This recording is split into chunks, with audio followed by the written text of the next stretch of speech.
La Fondation Félix Houphouët-Boigny de Yamoussoukro abrite à partir de mercredi prochain la première session ordinaire 2012 de la deuxième législature de la deuxième République de Côte d'Ivoire. Nos reporters se sont rendus sur place dans la capitale politique pour constater l'ambiance qui prévaut à 48 heures de la cérémonie d'ouverture de cette session. Le constat de notre envoyé spécial, Victorien Angwa.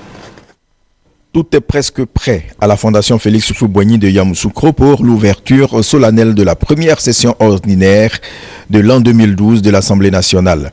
L'assurance a été donnée lundi dans la salle de 2000 places où se tiendra le rendez-vous.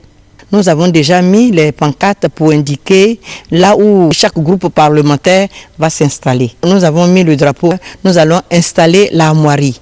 Tout ce qui doit agrémenter cette cérémonie parce que nous voulons une réussite totale. Plusieurs salles ont été rénovées et 12 bureaux ont été attribués au président Guillaume Soro et à ses collaborateurs.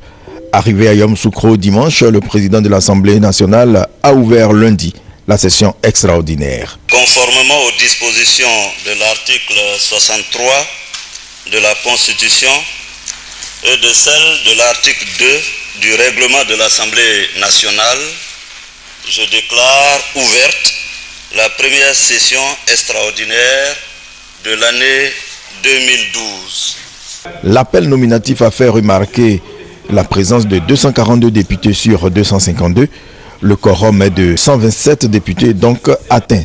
Dès lors, les députés ont pu délibérer.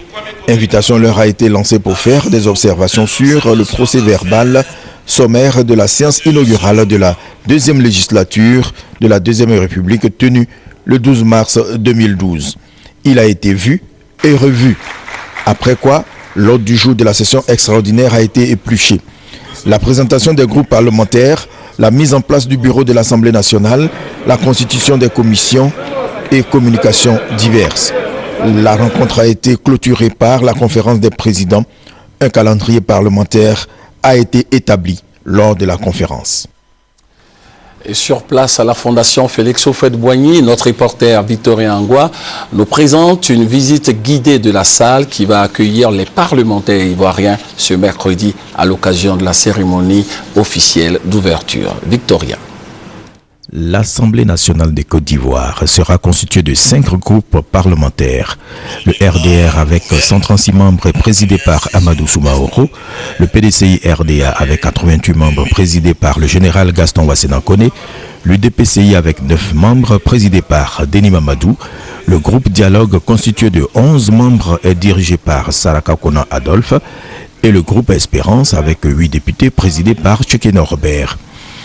Les 5 groupes parlementaires ont été déclarés valables et reconnus par le président de l'Assemblée nationale, Guillaume Soro, au cours de la session extraordinaire lundi à la Fondation Félix Houphouët-Boigny de Yamoussoukro. Ils feront l'objet de publication au journal officiel de la République de Côte d'Ivoire. Le président de l'Assemblée nationale a soumis la composition du bureau du Parlement ivoirien à ses collègues députés. En dehors du président et du premier vice-président, le mandat des autres a une durée d'1 an renouvelable. 10 vice-présidents, 12 secrétaires et 3 questeurs. 6 commissions permanentes ont été mises en place.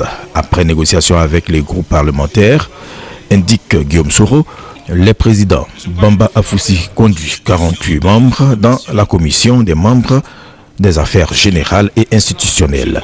Yves Koné pour les affaires économiques et financières avec 42 membres, Frébo Basile Mesme pour les affaires sociales et culturelles avec 41 membres, la commission relations extérieures composée de 41 députés est dirigée par Bobi Assa Emilienne, la commission sécurité et défense avec 41 membres est présidée par Oulata Gaoudi Pierre et la commission recherche, sciences, technologies et environnement avec 41 membres est l'affaire de Claude Clarisse. Il faut ajouter que les membres des commissions seront connus. Au titre des communications diverses, la conférence des présidents s'est réunie pour définir l'ordre du jour de la séance solennelle de la première session ordinaire de l'an 2012. L'Assemblée nationale, il faut le rappeler, a été renouvelée à 90% de son effectif.